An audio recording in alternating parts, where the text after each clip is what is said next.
Fallout 3 introduced a lot of new enemies to us, some of which would go down to become staples of the series. One such enemy, present in Fallout 4, and which is the topic of today's discussion, is the Mirelurk, the shitlord Sebastians of the sea, the crusty cunts, the strange scuttling creatures that are too stealthy for their own good. However, their presence in Fallout 4 raises several questions. Why do so many creatures of varying species all stand under the umbrella of Mirelurk? Where did they come from, and what is their behaviour like? Most of all, why do they look so radically different from Fallout 3 and New Vegas? I hope today to answer some of these questions. Let's gather. So we shall start at the beginning of this species, with the arguably most frustrating and hated among them, the hatchlings. The Mirelurk hatchlings look similar to their adult counterparts, though they lack the more upright stance. They can move quite quickly despite their size, and attack with small leaps, trying to bite your ankles apart. Shits. They are usually encountered still in their eggs, whereupon they hatch and fall on us as we approach. Eggs that are about to do so wobble or tremble before they do. This suggests that they are aware of us when we approach, and choose that time to hatch and attack. It's strange that they can tell that we are prey. Their parents do not trigger them, and the eggshell would prevent sight or smell alerting them. This suggests they perceive us by vibrations, likely our footfall. As we will see later, I believe that all species are susceptible to sound. The Mirelurk spawns seem to be just a slightly larger version of the hatchlings, usually accompanying a queen. Possibly, they are simply hatchlings that have had a longer chance to grow as we didn't step on their eggs. Now, for the primary creatures themselves, the appearance is severely different from that of the traditional Mirelurk. They possess 4 legs as opposed to the 2 the originals had. They move in a more arachnid-like fashion too, scuttling around and creeping me the fuck out. Oddly enough, they don't actually walk like crabs do, but it could be that the behaviour was simply not suited for hunting and combat. Also, they do seem to be mutated from the horseshoe crab, just like the previous Mirelurks, though oddly enough the hatchlings don't exactly resemble them. This could explain the lack of the marvellous scuttle they could have possessed. Their faces possess several mandibles and the eyes that would bore into your very soul itself, and they probably do. Luckily enough, their ugly mug provides a splendid target, as it is unprotected, unlike their back, which possesses a mighty hump of a shell, enough to make a shield out of. Hint hint Bethesda. They possess one very large set of claws for maiming and killing their prey. The 2 smaller sets are likely for holding food close to the mouth for consumption. The large claws likely lack the dexterity and flexibility to do so. They are quite intelligent. Using their large shells as cover, they will bury themselves in sand, erupting when we get too close, similar to how the hatchlings erupt from their shells.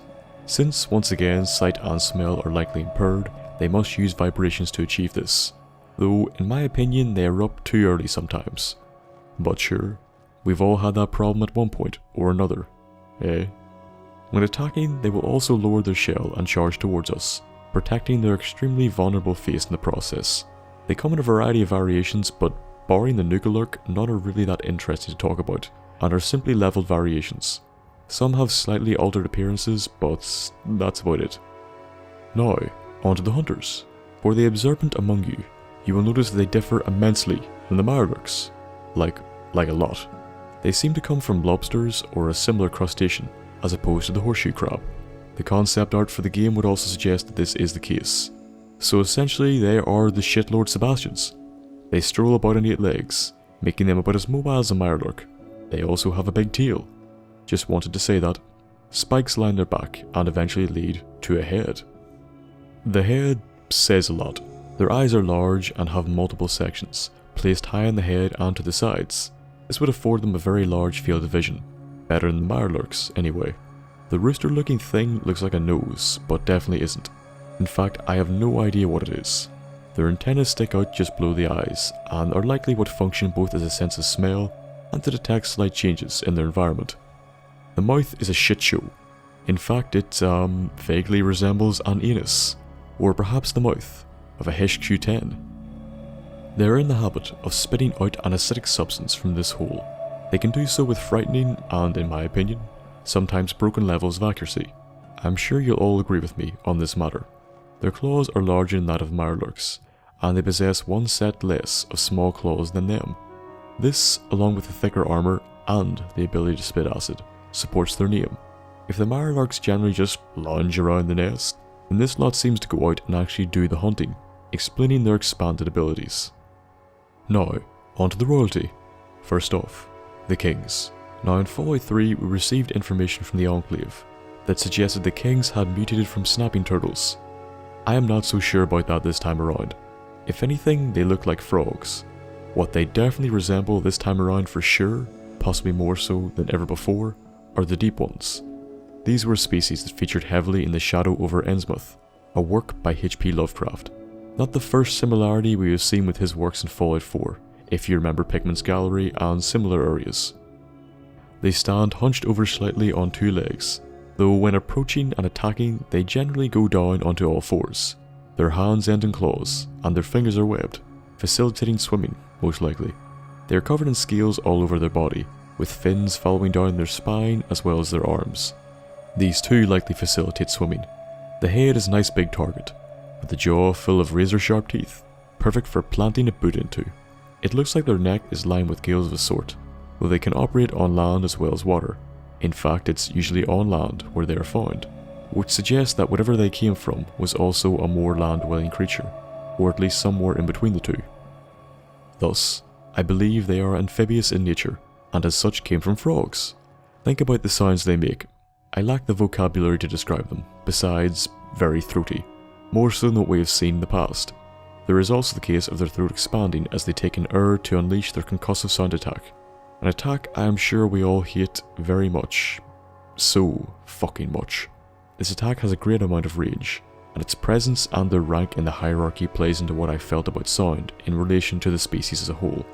They also have the ability to turn invisible, and I have no idea why. There are several frogs that can use colour markings to render themselves invisible, but only in regards to blending in with their environment. To do what they do, they would need to be able to take the light reflected onto their scales from behind them, and somehow transmit the same light from their scales from the front. How in the holy hell they managed to evolve this trait, I do not know. Unless stealth boys played a role in the matter, somehow. The closest thing we have seen is Nighkin in New Vegas, and they were engineered to do this, to turn invisible. Perhaps they do it another way, becoming semi-transparent instead of refracting light. Someone with more know-how in this matter, please, pitch in below. Now for the queens. They are one of the most dangerous enemies in Fallout 4, due to both their enormous amount of health and the acid they can spit at you. Even with power armor, it just eats away at your health. Like traditional Mirelurks, she can be found buried in the sand before erupting outwards to make your day just that little bit more shit, as is her divine right. She is much larger than a traditional Mirelurk, but at least she sort of resembles them. Her claws are more like mandibles, or scythes more appropriately, ready to take your head off. Below them, many smaller mandibles can be found, though they do not look long enough to handle food and pass it to her mouth. The shell is much thicker and bulkier looking than anything we have seen thus far, indicating her heightened ability to withstand damage. Even her face has a bit of armour, unlike that of the Mirelurks themselves, protecting her from you shooting her a bit. To be honest, she looks more like a spider crab than a horseshoe one, maybe even an isopod. However, here is where I draw the line. She is almost always found near nests, and the hatchlings cling to her and stream from her, usually to help kill us.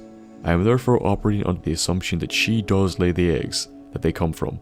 The hatchlings likely stay with her until they are big and strong enough to go murder things and eat them. Another possibility is that the Mirelurk Hunters are also female, and the queen is simply the largest among them. They have sort of the right number of legs for it, larger claws, and they both spit a highly acidic substance, though the queen's is several orders more powerful. There are still some differences though, with both the shells and the head. To that end, I do not think this theory is valid. So now the question on everyone's mind: how do they breed? I toyed with this one for a while. I mean, it's clear it's not between the kings and the queens. I have one word for how that would be: violent. Not to mention, the kings likely belong to a completely different phylum, so crossbreeding should be impossible. I say should be as I'm not a biologist and I don't know the outer limits of what is currently theorized for cross-phylum breeding, if there even is such a thing. This just leaves us with the Hunters and Mirelurks. The queen has to be a larger version of one of these two. I am going to stick with simple Mirelurks. Now, this becomes difficult. I looked into crab reproduction. The most common one seems to be the laying of eggs. However, they still need to be fertilized. This requires the male carrying around the female on their back for a few weeks so she can store sperm. You see the issue here, right? Look how big she is. Fucking truck. Look at the size of the Mirelurks. Maybe a small Tesla? Unless it's like the Hunger Games, and some poor sod is offered as tribute, and then gets crushed at the end, then I'm not sure how this works. It does seem to be the males guarding the eggs. Perhaps the queen lays them, and the males then spray them with sperm. Once again, any marine biologists here, feel free to pitch in. The relationship between all of these creatures is also interesting. The king seems to be able to control and command them, both the hunters and the Mirelurks, while the queen seems to have a closer relationship with the hatchlings. I think it's all based on sound. In Fallout 3, inside Vault 92, we've seen how sound can affect them. Go take a look at that video if you want. I covered it long ago. A certain pitch of noise killed all the Mirelurks in the vault. In the Commonwealth, we see the same thing again on Spectacle Island, an area I may cover one day. On the island, we can use a sonar beacon to release a pulse of sound capable of killing or driving away the Mirelurks. This means that their sensitivity to sound, which they may also use to hunt and communicate, likely also has its drawbacks. The queen is also affected by these sounds. She herself emits what could be called a roar or a scream, which is possibly used to instruct and control the other Mirelurks. But then, where do the kings come into it? I believe their ability to emit sound as an attack is the only reason they associate with them. They are much fewer in number, and to that end, they can use the other Mirelurks both for protection and as a way to get food. It may be that they control them with the threat of violence. It could also be that their ability with sound allows them to communicate, and to that end a mutually beneficial relationship was struck between the two of them. It should also be noted that there is location in which you can find a Mirelurk king protecting an egg. Now, it's waiting in the bushes when it happens, and the egg has a creepy altar around it. None of that is important. What it may indicate is the kings do protect the eggs, possibly as part of the deal, either with the other Mirelurks or the queens. Now, the relationship most people have with them is the same we have. They are almost always aggressive assholes and attack us with no provocation. You know, besides the fact that we are in their nests and killing their children. No need to take it so personally though. One brave soul in the Irish Pride Industries shipyard tried to train and tame them. Spoiler alert, it ended really badly. What a shocker. So yeah, don't do that, I guess. Now, for the really puzzling question, why all this variety from those present elsewhere in Fallout? Well, this, I think I can answer. In the Nahant Oceanological Society, there are several entries about the effects of radioactive waste on crustaceans. Even back then, they noted an increase in mass in both crabs and lobsters. This means that the surrounding waters were already incredibly irradiated before the bombs went off. Therefore, I think that the local crustacean population was already mutating. The ones in DC and the Mojave may have been just regular crustaceans, affected by a mixture of FEV, which could account for the radical change in appearance, and radiation, which increased their size. However, the ones present in and around the Commonwealth show less evolutionary progression, but more just an increase in size, with some additional physical variations. The same could be said for the kings. The ones in 3 and New Vegas look far more humanoid than the Mirelurk kings we have now. Radiation, and not FEV, may have played more of a role in the mutation of the Mirelurks within the Commonwealth, resulting in size being the greatest change. Of course, stating how much FEV actually affects anything is hard, depending on which canon we are using. However, it's the best explanation I have. As for the names, that's simple. Mirelurk seems to be a catch-all name for any crustacean that mutates, with the same name spreading throughout the wasteland as people travel. The kings are likely very different, more so than the Mirelurks, to the ones we have seen. However, the sound and the appearance means it's easy to see why people drew the parallel between the two. This is similar to how the Lakelurks in Fallout New Vegas are seen as the same as the Mirelurk kings, but their name is only slightly different, likely due to the presence of a lake. On the topic of the Nuka versions of all of them, I don't want to spend too much time. I plan to cover them in much greater detail. Suffice to say, Nuka-Cola Quantum has affected all members of both sets of Mirelurks, excepting the kings from Fallout 3. This is likely due to the substances present in Quantum, and it's not exclusive to the Mirelurks only, as we shall one day see. They just seem to be susceptible to environmental changes, and Quantum would have been a large one. a creature that we have come to know, love, and hate, the Mirelurk. Starting off as a hatchling, they eventually grow into the creatures that make up the majority of the species. They hunt and protect their eggs, and likely have the unfortunate pleasure of mating with a queen. The queen is much larger than the rest, and has a tendency to spit acid at us, and launch her children at us. She be's a splendid mother. The hunters are the next major variation between all of them. I would say they share a similar relationship the way the kings do. It was simply beneficial. They also spit acid like a bunch of assholes. Lastly are the kings, likely mutated frogs this time, and not snapping turtles like in previous games. Sound plays a role with them, with the queen and king likely using it to control them and communicate, though we can turn it to our advantage, to kill them. The similarities in their naming convention with the other groups in the wasteland likely arrives simply because this group has a similar structure to previous ones, and as such, people have attached similar names to them this time around. They are an interesting species of enemy, with a surprising amount of lore and information behind them when you take a look. In my opinion though, the way they hog so much coastal land is a wee bit shellfish of them. Hello folks, I wanted to talk to you off script just at the end here. I've had a lot on my plate the last 2 months, and that's along with a bit of a burnout and the requirement now of, well, supposed requirement of having to upload more frequently. I just wasn't able to do this for a few weeks. I just couldn't do it. I sat down to try to do a video multiple times and I just couldn't.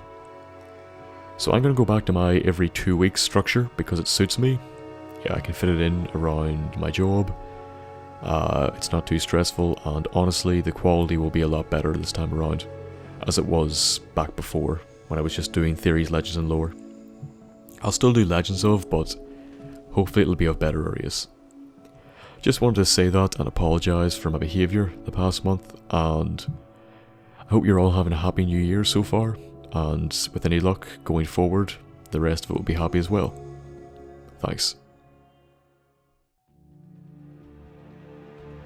Creepy crustaceans, and the story behind them.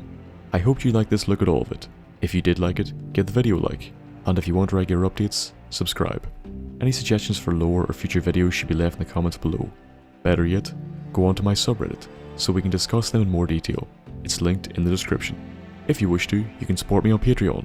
£1 or $1, I ask for no more.